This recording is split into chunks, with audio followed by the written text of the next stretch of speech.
to serve you through the years for all that life may bring. We're here to help your family live in health and grow your dreams.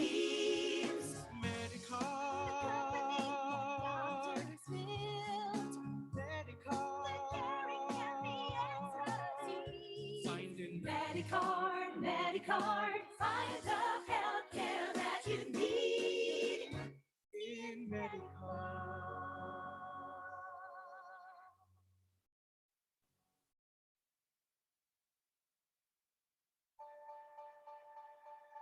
Time passes by with a multitude of changes, and every day can pass. All new places, different faces in a world where changes everywhere you turn. Find a friend you can rely on. Home, the helping hand that shares. Keep the company that will truly care. The company that doctors build. The caring and the expertise. We're here to serve you through the years for all that life may bring. We're here to help your family live in health and grow your dreams. Medicard.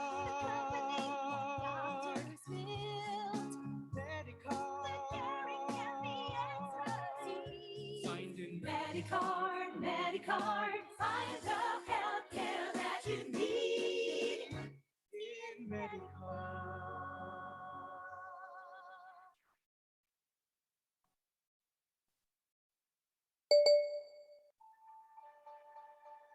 Time passes by with a multitude of changes, and every day can pass.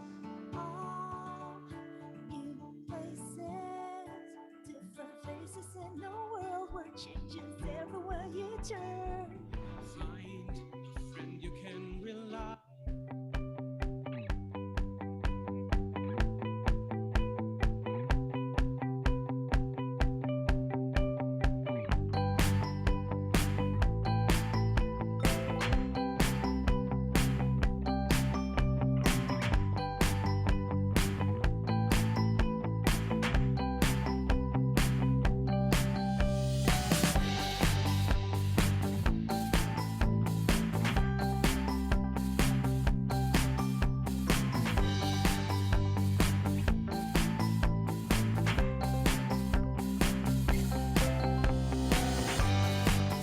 Oh, right. The letter of approval for my eye checkup. I think that came in yesterday. Let me check the app.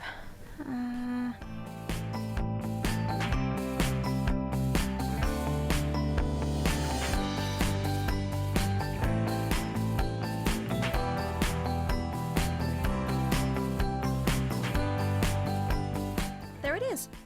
I can go see my doctor now. I swear, if I didn't have a healthcare plan, I wouldn't think to look out for myself.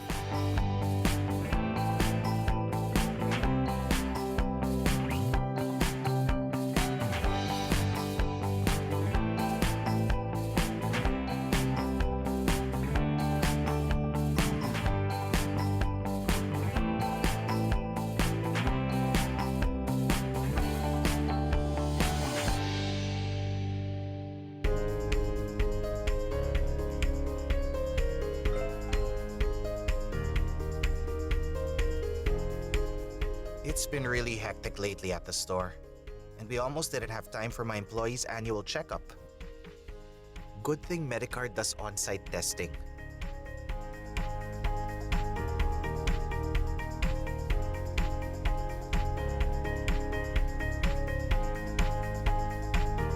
We can continue with business as usual, and my employees don't have to do more work to get their health checked. Thank God for Medicard.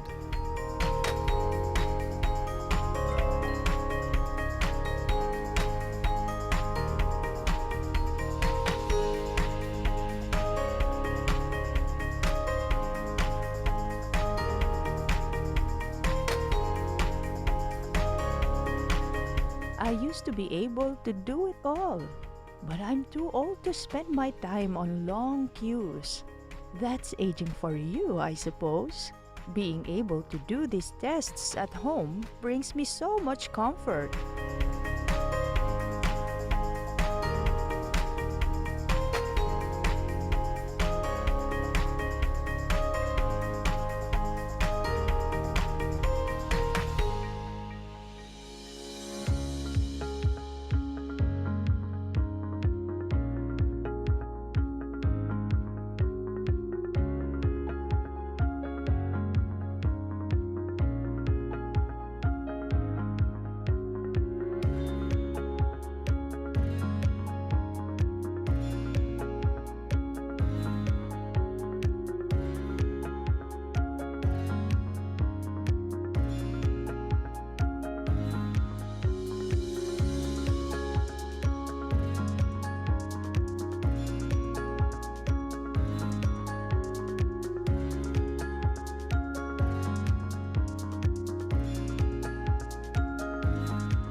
We've come a long way in building a healthcare system that lives up to what we aim to be, to serve as the lifeline of our clients, a bridge to health. 35 years, fueled by a desire to make healthcare affordable and accessible to everyone, inspired by the trust of our clients.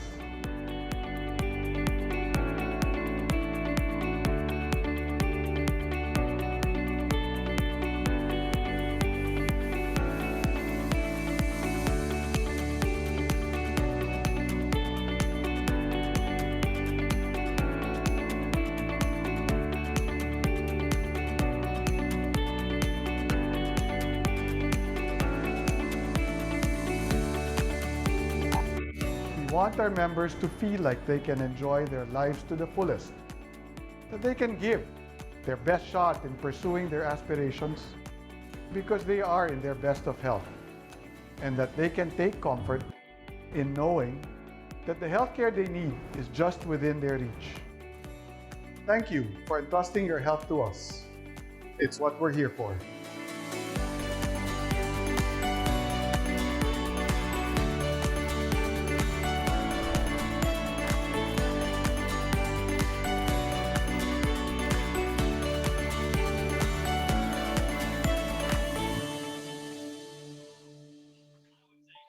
All right, good afternoon, everyone. Welcome to this afternoon's webinar. It's the month of July, and as we all know, the month of July is the nutrition month. While I was younger, I could still remember when I was younger, we would make costumes, no, like na costume ng gulay or fruits during the nutrition month, or maybe poster making contest during the month of July when I was younger. So anyway, it's going to be a value-packed webinar this afternoon, and we hope you will stay with us until the end of the program. And joining with me this afternoon is no other than the Assistant Manager for On-Site Clinic Management and Health Promotion, Dr. Pauline Faustino. Hello, good afternoon, everyone. I'm glad to be back again. So we are now again with our webinar series from Medicard. So we'd like to understand or know more about our audience today. So we'll be releasing some questions for them to answer. Please take time to answer. So let me know if you're seeing it. Okay, so now the poll is open. I would like to invite our participants to answer the poll. So we have 4 interesting questions here, answerable by true or false. Thank you.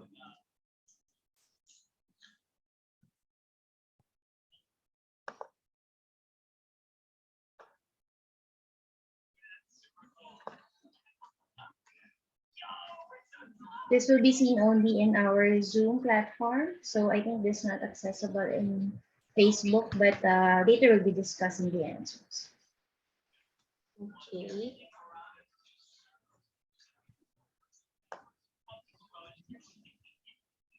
Let's give them a few minutes to answer.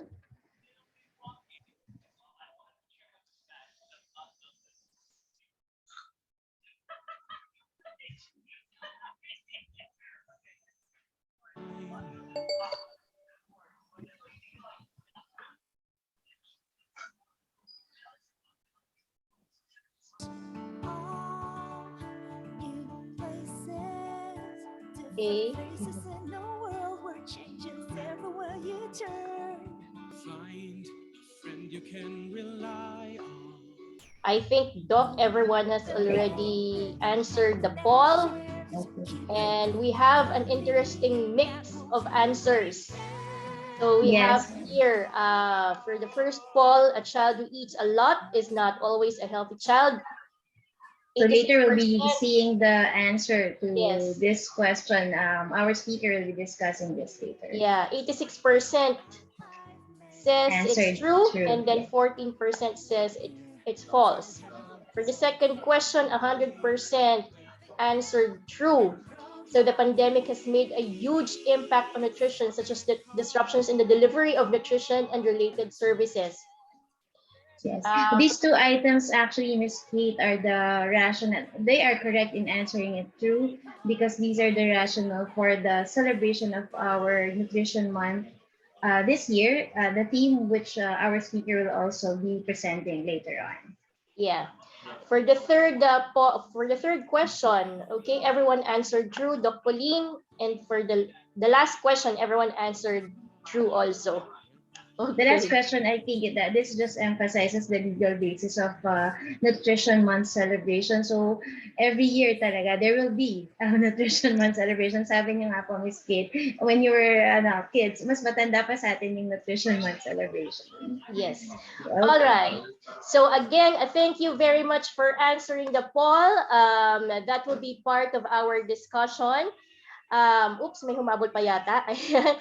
Okay, thank you so much. So today, as mentioned earlier, our webinar will be about nutrition for kids. No? So we will answer questions like, what are the common nutrition problems among kids? How can we be sure that the food they eat are healthy or adequate? And how can we make meals healthy? And then towards the end of our discussion, we will also be showing some recipes of how to make uh, easy but healthier meals for your children. And joining us this afternoon is no other than our nutritionist, dietitian, and HIV counselor for Medicare Philippines since 2019. She also served as a nutritionist, dietitian in Fitness Gourmet Philippines and Fitness First Philippines. She was also a clinical nutritionist for San Pablo College's Medical Center in San Pablo City, Laguna, and with years of experience in therapeutic nutrition, hospital, and commercial food service administration. Our speaker also creates nutrition care plan for weight and disease management and nutrition education. Oh, that's very interesting. Ladies and gentlemen, our speaker for today, registered nutritionist dietitian, Jerica B. Suarez. I now give the floor to you, Jerica. Hello, Ma'am Kate. Good afternoon. Thank you for that introduction. Good afternoon to our Zoom participants, as well as to our Medical's Facebook page viewers. Good afternoon. So let me share you my presentation. So as mentioned by Ma'am Kate, we are celebrating Nutrition Month this July. And this month's theme is New Normal na Nutrisyon, Sama-samang Gawa ng Solusyon. So we want to emphasize the role of nutrition in boosting immune system and to fight infections and to recover quickly to illnesses. So our topic for this afternoon is somewhat related because we're going to talk about nutrition in kids. So, sabi nila, di ba, start them young. So, bata pa lang, kailangan tinuturuan na natin sila ng good habits, yung mga good manners and right conduct para naman pagtanda nila, ma-instill sa kanila yon. So same goes with nutrition. We need to teach them good nutrition habits para madala nila sa pagtanda. Because in adulthood po, mas mahirap na to change food behaviors, food eating habits. So we all know, kapag yung bata pa lang, hindi na talaga kumakain ng gulay. Hindi na talaga tayo kakain ng gulay up to adulthood, di ba? So we have to teach them as early as now. So ano ba yung major influences on food practices ng mga bata? First, syempre yung family environment. Kapag si parents hindi kumakain ng gulay o ng prutas o ng fish, syempre si baby o si bata, hindi rin siya kakain ng mga food items na yon. Also, from social trends and also media. So yung mga bata ngayon, ang trend will be lagi sila nandun. Before, it's TV. Now, it's YouTube. Diba? Or any social media. So kung nakikita nila sa social media, yun din yung kinakain nila. Or na-adapt nila na eating habits. Also, if the kid has illness and disease, syempre may mga restriction or may mga restriction, mga preferences sa food with that. Okay, to start, what are the common nutrition problems among children? First will be underweight. So marami pa rin bang underweight na Filipino children? So according to the recent 2018 to 2019 Expanded National Nutrition Survey, for the school-age children, there are 25.5% na mga underweight na mga bata o yung mababa yung timbang for their age. Next will be stunting. This is another manifestation of chronic malnutrition. Stunting or yung pagkabansot, mababa yung height nila compared sa mga kaedad nila. So, for the recent survey, most school-age children, they have 24.9% of stunted Filipino children. Next will be wasting. So, mga children 5 years old and below, there are 5.7% of wasted children o yung baba yung timbang nila for their height. Also, if a child gets sick easily, so kapag sakitin, mabilis kapitan ng sakit, so it's also a manifestation of malnutrition. And lastly, overweight. So kapag ang bata, sobrang timbang, sa recommended, hindi rin siya good. Siyempre, according to the survey, there's 10.4% na mga overweight na Filipino children. So for the recommended weight for healthy children, for the age 3 to 5 years old, dapat yung boy will weigh 17.5 kilograms and for girls, 17 kilograms. For 6 to 9 years old, 23 kilos for boys and 22.5 kilos for girls. For age 10 to 12, start na to ng pre-adolescent, 33 kilos for boys and 36 kilos for girls. So mas mataas yung timbang ng mga girls starting na ng menor. And for the recommended height, for 4 years old, 103 to 109 centimeters. And for girls, 102 to 108 centimeters. And for 5 years old, 110 for boys and 109 centimeters for girls. Also, a good manifestation na healthy yung bata will be the absence of disease. So aside from the recommended weight and height, also dapat wala po siyang sakit or hindi siya sakit. Okay, so how can we achieve good nutrition among children? First, we should eat a variety of foods every day. There's no single food that can provide you to all the nutrients that you need. So, hindi pwede na laging hotdog, hindi pwede na laging chicken nuggets, kasi same nutrients na yung makakain mo every day kapag same food yung kinakain. Also, the child should consume 3 meals with 2 snacks per day. And limit intake of high sugary foods such as mga sugary drinks or sugary snacks and high-fat meals. School-age children, 6 to 12 years old, must consume enough carbohydrates and moderate fats to provide energy and facilitate growth.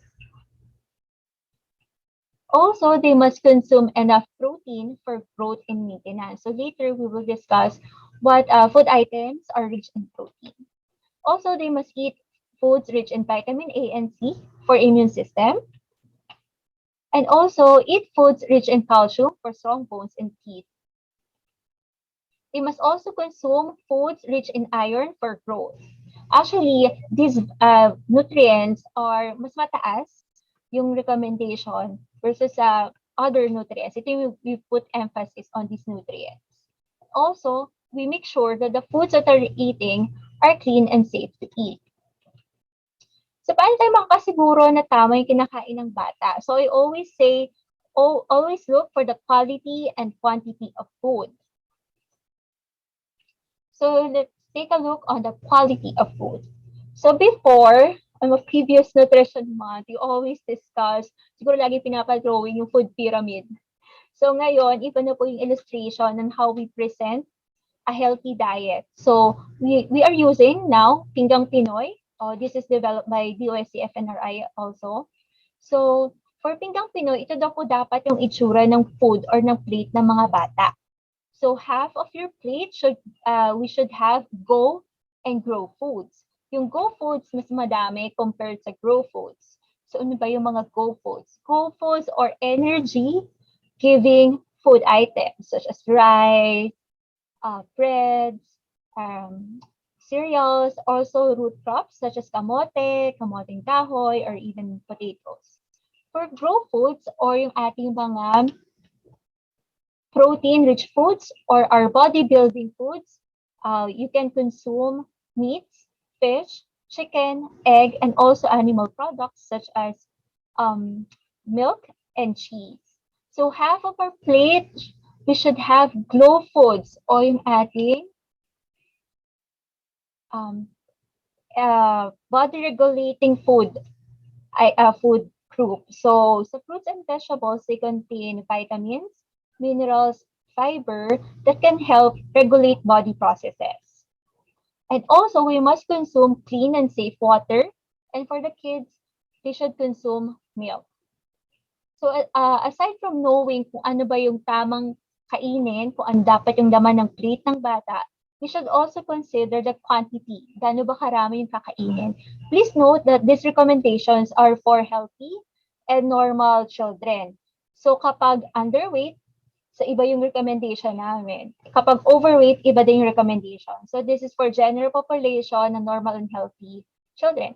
So for go foods, pag 3 to 5 years old po, kailangan ang kakainin ng go foods in one meal should be half cup of rice or 2 pieces of pandesal or any loaf bread, half cup of noodles or pasta, or half piece of root crops such as potato or sweet potato. For grow foods, half piece of a small fish or half slice of a large fish, or half serving of meat or chicken, and half piece of tofu or half piece of chicken egg. For glow foods, they must consume half cup of cooked vegetables, half to a piece of small fruits such as banana, orange, or half to one slice of large fruits, yung mga papaya, melon, watermelon. And they drink 5 glasses of water and a glass of milk per day. For children naman, ages 6 to 9 years old, syempre mas nababago na yung recommendation as they grow. So for go foods, they must consume 3/4 cups of rice, 3 pieces of pandesal or loaf bread, 3/4 cups of pasta, 3/4 piece of root crops. For grow food, same with 3 to 5 years old, half piece of any fish, half piece of a small fish, or half serving of a large fish, half piece of tofu, half piece of chicken egg. And for glow foods, 3/4 cups of cooked vegetables or half to a piece of any fruit or half a piece to slice of big fruits. They must drink 6 glasses of water and a glass of milk.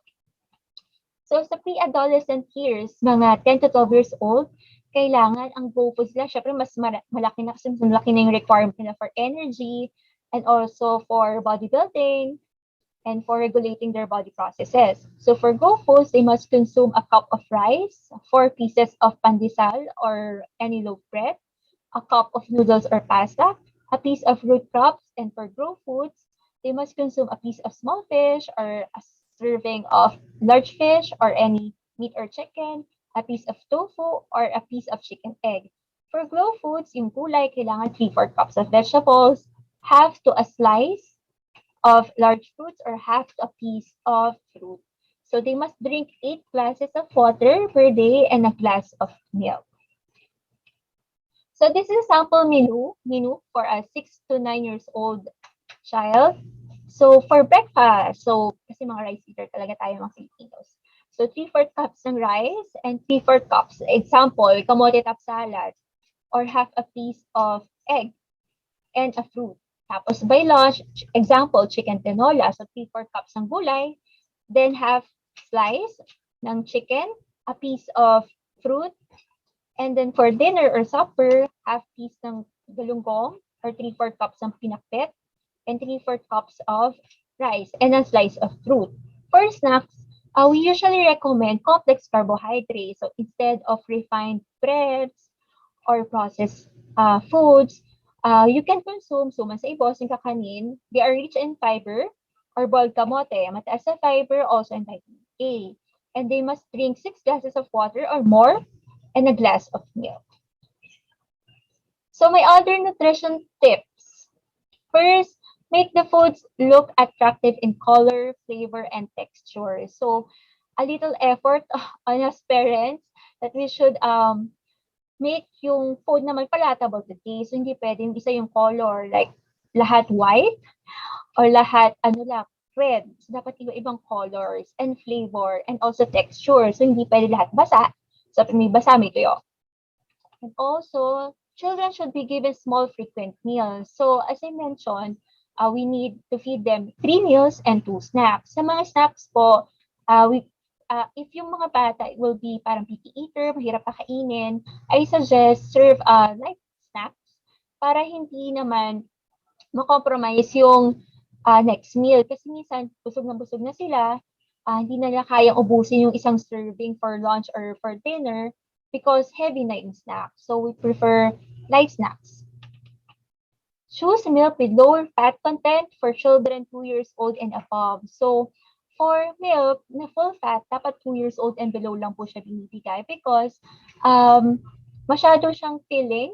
Yung minsan, yung bata kapag uminom na ng milk, hindi na siya nakaka-consume ng meal. So ang priority natin for children 2 years old and above will be magkaroon na siya ng eating habits sa kumain ng meal, proper meal. And also, although milk is a complete drink na kasi may protein ka dyan, may carbohydrates, and some minerals, we should consume pa rin naman po in moderation as the child grow, diba? Para magkaroon naman siya ng ibang food na kakain aside from milk. Also, use seasoning in moderation. Baka kasi masyadong alat or masyadong matamis, masyadong maanghang. So, depending on the preference of the child. Try cooking meals or viands that incorporate vegetables. So, yung mga one-dish meal para sa parents or sa nag-meal prep, this will be time-saving.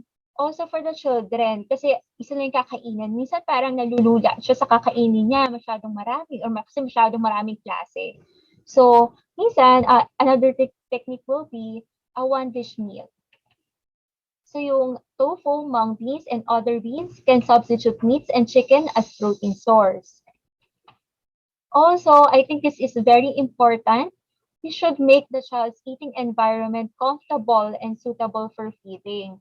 So, kailangan we advocate pa rin po eating with the family, sabay-sabay pong kakain to build the social interaction ng child while eating. And also, make it comfortable. Yung upuan ba niya, yung mga utensils na gagamitin niya sa pagkain, yung plate ba niya, tama ba yung height niya dun sa table. And also, iwasan natin yung madidistract siya sa pagkain. Kasi some parents, para mapakain lang, pinapapanood sa iPad, sa TV, which is, I think, hindi rin good kasi mas alam hindi siya nakaka-concentrate sa pagkain or baka na-associate yung panonood ng TV sa pagkain. So, we want them to enjoy eating. Okay. The next part of my presentation, I'll be showing recipe videos from POST, Food and Nutrition Research Institute. So I got them from their YouTube account. So these recipe videos, I selected it kasi ito yung mga recipe videos that incorporate vegetables to kids' favorite meals. So for our first recipe video, this is veggie patty with liver.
Okay, so that will be veggie patty with liver. Nako, paano mapakain yung mga patong chicken liver? And why do I pick liver? Because chicken liver po, mataas siya sa vitamin A. So for the nutrition content, for one serving, it yields 585 calories and 22.5 grams of protein, calcium 107 milligrams, 4.4 milligrams of iron, and 504 micrograms of vitamin A. And for vitamin C, 12 milligrams. So as mentioned earlier, itong mga nutrients ito yung very important for children. The vitamin A, C, calcium, iron, and vitamin A. And for our next recipe, paano ba natin ma-incorporate yung gulay sa normal or sa favorite dish ng mga bata? Lalo yung mga fried rice, di ba? Yung favorite nila. So this next recipe, it will teach us on how to prepare meals na maraming gulay pero one dish meal. This is brown rice with vegetable medley.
Okay, for the brown rice vegetable medley,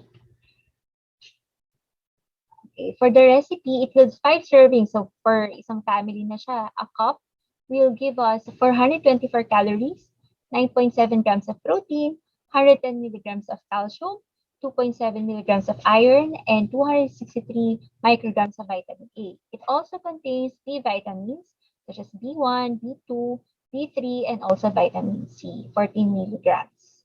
So very healthy. Instead of their typical fried rice, lagyan natin ng mga frozen vegetables, why not incorporate or lagyan natin ng mga green leafy vegetables, di ba? Also, for our next recipe, as I mentioned, this will be this is my favorite recipe among the three kasi sino mo magkaakala na we can incorporate vegetables sa favorite nating dessert, diba? So let's watch this. This is kalabasa flan.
Okay, to further discuss the nutrition content of the kalabasa plant.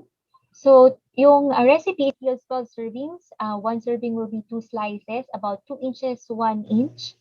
So, one serving will yield 153 calories, 4.7 grams of protein, and 4 milligrams of calcium, 0.7 milligrams of iron, and 142 micrograms of vitamin A. It also contains B vitamins, yung mga B1, B2, B3, and a milligram of vitamin C. So there you have it. Our simple recipes, mga recipes na usually favorite ng mga bata or usually kinakain nila, but we incorporate vegetables in it para mas lalo siya maging healthy and ma-meet yung mga nutrients that they need such as vitamin A, C, and enough protein, and also iron and calcium. All right. So here are my references. Mhm. Yes, and Kate. Okay. Thank you very much, Jerica. Thank you for that very insightful and very helpful presentation. And thank you also for sharing the videos. I am partially in favor of the what you call the kalabasa flan because I'm such a dessert person. So that's something that I want to do in the future if I can. So thank you very much again, Jerica. Now we open the floor for question and answer portion. I believe we received some questions here on Zoom and at the same time on Facebook Live. So to help us with the question and answer, may I call on again Dr. Pauline Faustino. Hi, good afternoon, everyone. I'm seeing a few questions lang, mostly direct messages from Zoom. Medyo shy yung ating crowd, no? But let me read some. Miss Jerica, how can I encourage big kids to start eating vegetables and fruits? So, since malaki na, we can no longer force them to eat if they don't want to. What would you advise? For the age group, parang pre-adolescent na po, mga 10 to 12, mga ganun na po ba? O yun, kaya we always advise us start them young sa mga bata pa lang. So, pag medyo malaki na, yun sa mga favorites po nila. So, usually, pag mga teen, ang mga favorite nila, pizza, burgers, diba? So, lalagyan na natin ng mga vegetables doon. And good thing, may mga restaurants na offering plant-based burgers. So, at least may gulay doon. Pero we can start with kung ano yung mga favorite meals nila kasi we can force them pag mga pre-adolescent na talaga. And also, maybe we can talk to them and discuss its importance. Pero sometimes they don't really listen, but yeah, so include it on their favorite meals. Okay, you mentioned that there are plant-based meats, no? I also tried that in my kid na diet. This is related to this question. I feel guilty hiding vegetables in my recipe. Feels like cheating my children. Please comment on this. Okay, so with that, pwede naman siguro important din yung communication with them. Why is it important? Kasi minsan, kumain ka ng gulay, bakit ako kakain? Siguro yung bata ganun yung iniisip. So, we need to also teach them the importance pagkakain nito.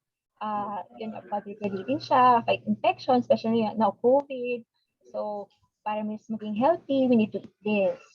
And yun, include them. Iba kasi nila trauma because of the taste. So, we include them or prepare recipes na ma-hide yung lasa nila na mapait. I guess, lalo especially sa mga gulay, green leafy vegetables. So, with that, siguro we don't, mababawasan siguro yung guilt if we explain it to them properly, the importance of why we're eating fruits and vegetables.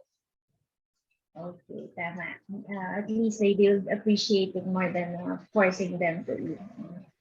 Okay, here's a question from FB page. How much egg can a teen eat in a day? My 18-year-old son won't eat unless ulam is egg. 18, so the age is 18 po ba? Sorry. 8 years old or? 18. 18, okay. So pag naman siya, so two piece will do na po. Kasi syempre yung cholesterol, yung egg yung contagion sa cholesterol. So we're trying to lessen yung intake. Pero maximum will be 2 na po per day. Okay.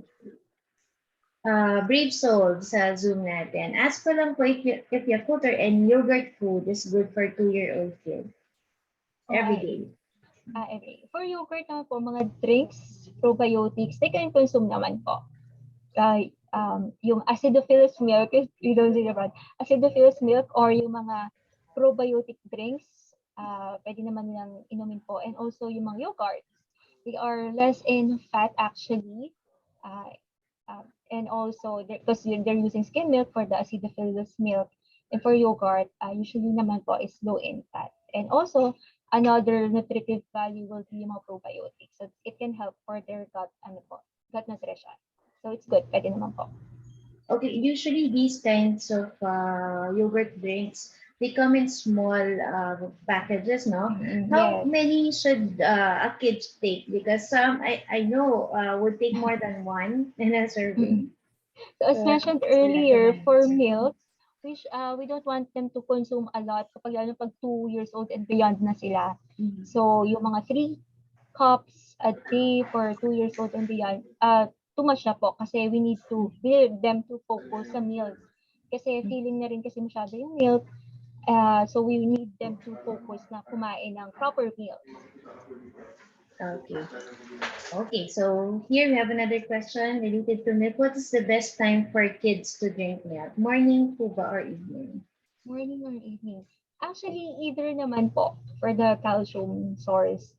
Either po in the morning kung mas preferred niya or sa gabi para makatulong sa sleep niya, pwede rin po. So either of the time schedule po pwede.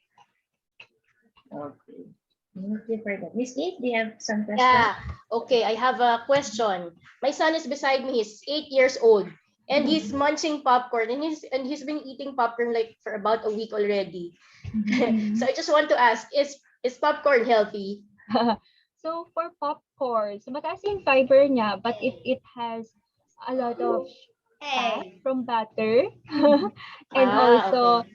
salt, so we have to lessen on that po. And also kung kaya niya ba mag-chew na mabuti kasi siya, yung sa mga popcorn kasi diba iba parang prone din sa aspiration. Pero kung 8 years old naman, sanay na kumain. Yun po, as long as lessen po yung amount ng butter and sa seasoning sa mga salt. Okay. Okay. So as long as less yung butter and seasoning. So, walang butter yung kinakain niya ngayon. There's no butter. Okay. Good. All right. So it's okay. So he's here actually. He's watching. I told him that the webinar is really for kids, so it will really help him because he loves eating yun na nga pizza. He loves popcorn, etc. etc. So do we have more questions? Do we have some more? Yes, ma'am. Apo, someone who wants to cook the flan, but she's asking, what other vegetables can we incorporate in that recipe? Okay. So, actually ko pa natatry yung other vegetables. But maybe we can try yung almost the same na inconsistency. Siguro yung carrots, but we have to mash it pa. Or pwede rin, So yun, carrots pwede. I'm thinking of kuntol, but titignan natin consistency kasi kailangan talaga mash na mash siya para mag-mix siya din sa milk. But yeah, you can try po carrot. Okay. Sige, wag lang siguro yung maiiba yung kulay, no? Yes. Malunggay there, makikilala na nila. Another question is, peanut butter healthy? Okay, for peanut butter, good source siya ng good fat. Kasi yung peanut butter, mataas din naman siya sa MCT and polyunsaturated fatty acids. So good, pwede naman po siya replacement, better than butter. Yun lang po, yung iba kasi na processed na peanut butter, medyo mataas na yung saturated fat. So we have to take note on that. But once in a while, pwede naman po. It's a good source of fat compared to butter. Okay. Yeah. But at least it's still to be eaten in moderation. Yeah. Okay. So another question in our Zoom chat box. Can we discipline a 2-year-old kid already in their eating habits? Do you have any techniques to share? Very good. Okay, so discipline on what concept po? Parang ayaw po ba niya kumain or masyado po lagi ba siya kumakain? So, first siguro kung ayaw niyang kumain. So, mahirap kasi pakin yung mga bata, parang mas inuuna yung playing, yung paglalaro. So siguro we allot time for them na ito yung eating habit. Kailangan you have to sit down and eat instead of watch manood sa iPad or sa TV, kailangan mag-focus sa eating. Yung naman pong overnutrition, for 2 years old, it depends kung ano po yung kinakain nila. We have to look on the quality of food. Kasi syempre, 2 years old, hindi naman talaga sila sobrang dami kinakain. Siguro, more on what they're eating. If laging refined or high sugary, siguro we have to lessen on that and introduce other food items na mas healthy siya, mas full, instead of yung mga refined. Oh. Yun yung mahirap nguyain, di ba? Pag whole. Sorry, Mahirap manguya pag mga whole grains, so, ganyan, no? aside from the whole grains, like yung kanina po, yung sa recipe, like yung boiled kamote, instead na example, lagi high sugar yung merienda, or usual kakanin. Di ba po? Kasi mataas din siya sa fiber. Yes. Okay. So here, I think this is a common question. Can supplements make for the body's need in picky eaters? Kasi lalo na nga, children would usually refrain from eating fruits and vegetables. Okay, so as we always say po, parang nothing can replace food pa rin in providing you with the nutrients because it has antioxidants, polyphenols that can help you absorb the vitamins. But since kung konti talaga siyang kumain, we can supplement it. Pero we have to focus din, turuan din siyang kumain ng meals talaga.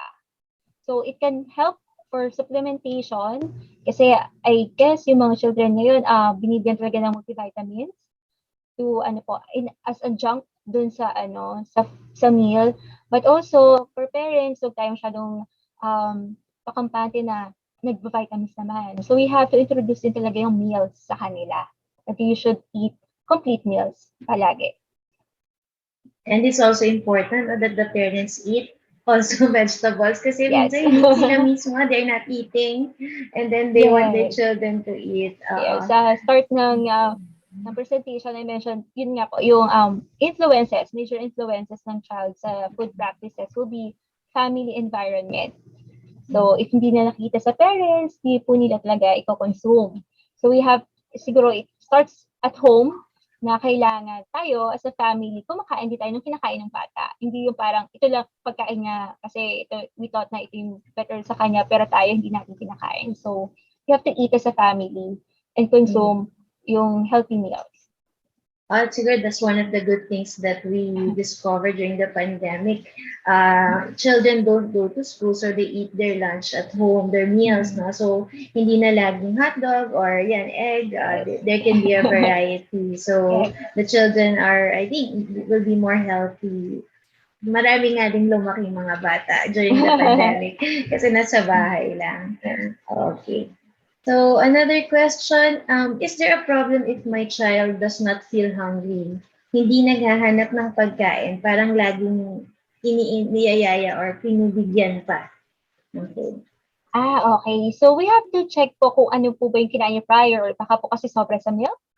So as I mentioned earlier, kaya minsan nilalas namin pag less than 2 years old yung milk kasi baka doon na siya nabubusog, hindi na napaprioritize yung meal. Also, baka nag-snack siya ng heavy. So, with that po, kailangan light snacks lang and small frequent meals. So, as discussed rin po, paano ba natin pakain yung bata? Kung ayaw talaga niyang kumain, tatlong supo, ayaw na niyang kumain. So, my advice will be, siguro, stop muna, tapos mamaya ulit after 2 hours, i-feed ulit natin siya ng meals. But never stop feeding them. I mean, hindi po sabihin, hindi po yung pwedeng, tatlong subo, pwede na yan. Yun ang gusto niyong consumption tatlong subo lang for lunch. So, after 2 hours, we can feed them, tapusin yung meal. Kasi kailangan talaga in total calories, ma-reach na po in 1 day. Okay. But is the total calorie per day, does it differ? Like, for example, now, most of the children are still staying home. Different when they come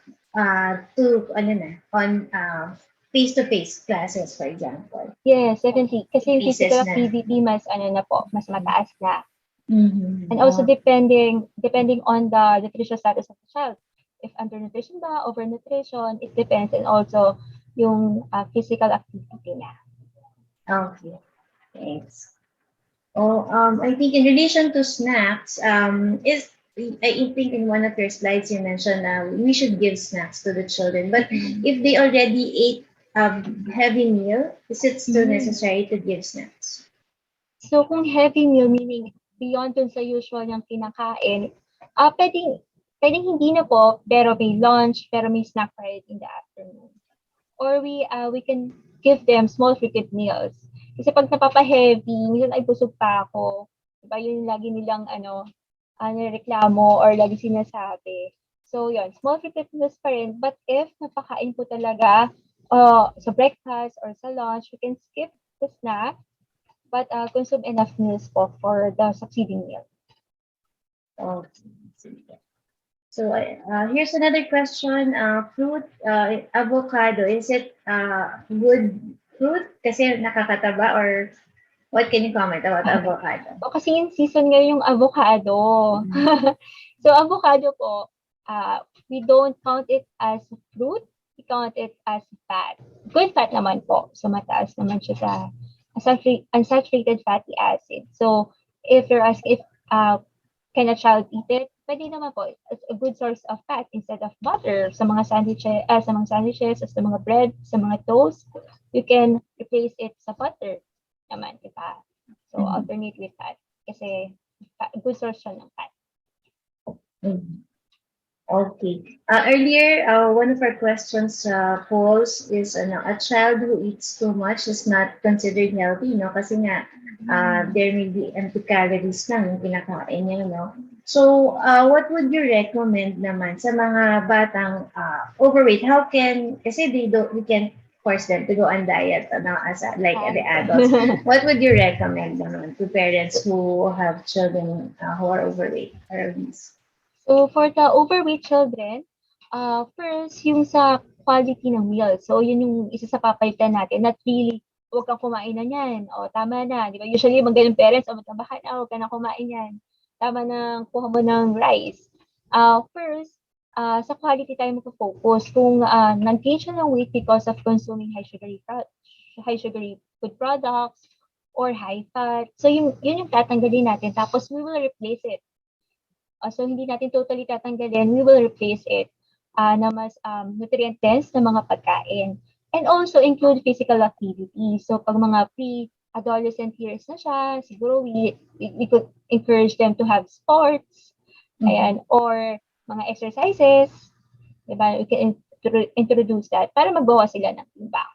But first, we should focus on the quality, do not let them cut meals kasi nagkakaroon siya ng negative relationship sa food as an early age, lalo na kapag pre-adolescent to adolescent. Tapos, nagkakaroon sila sa body image nila, parang nagkakaroon sila ng ganung perception na mataba ako, so kailangan ko mag-cut ng meals. Minsan po na-start yung yung mga problems with weight, okay, like anorexia or bulimia. So at first, we instead of cutting food items, we replace it with nutrient-dense food. Okay. I think last few questions na lang ito, no? Nawala yung binabasa. Nawala. Wait lang, hindi ko mahanap.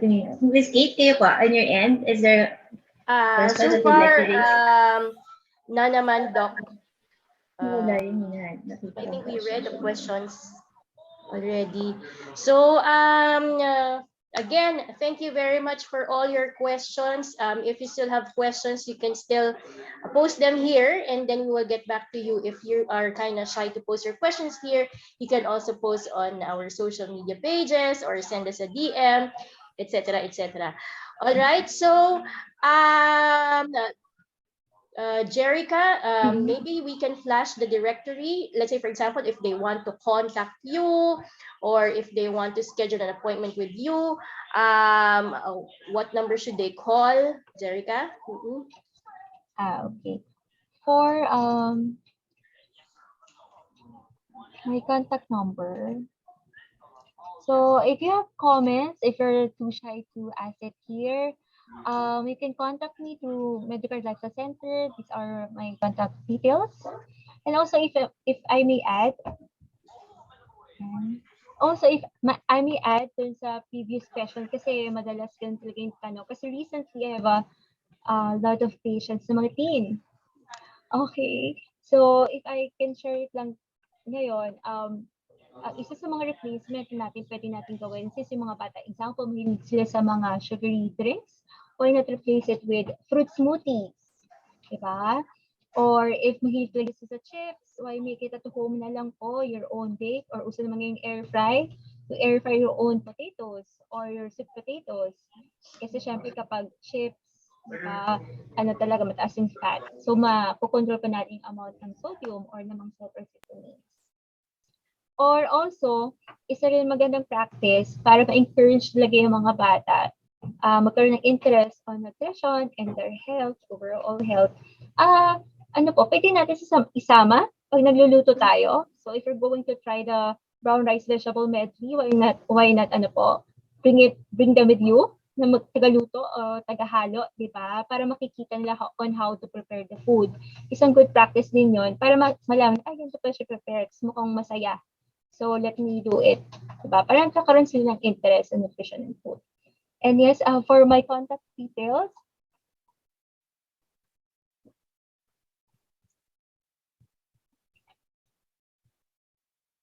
so for my contact details, you can reach me through Medicare. I only have my clinic on Medicare Lifestyle Center po. My clinic schedule will be Monday to Friday, 8 a.m. to 5 p.m. and on Saturdays, 8 a.m. to 12 noon.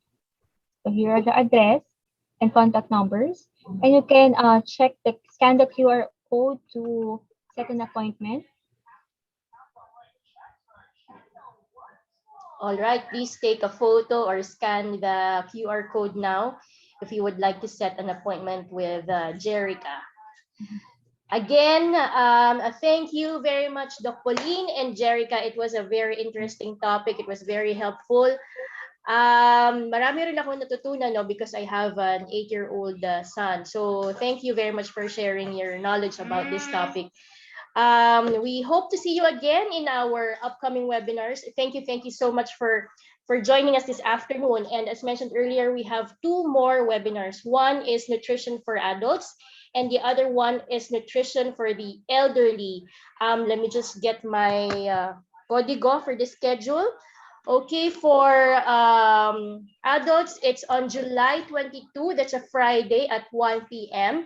And then for the elderly, that's going to be on July 27 at 1 p.m. also via Zoom. So again, thank you very much for joining us this afternoon. Thank you for your questions. Thank you for participating. And of course, thank you so much to Dr. Pauline and Jerica. We hope to see you in our future webinars. Bye. Bye. Time passes by with a multitude of changes, and every day can pass. All new places, different faces in a world where changes everywhere you turn. Find a friend you can rely on. Hold the helping hand that shares. Keep the company that will truly care. The company that doctors build. The caring and the expertise. We're here to serve you Changes the years can pass. that life may bring. We're here to help your family.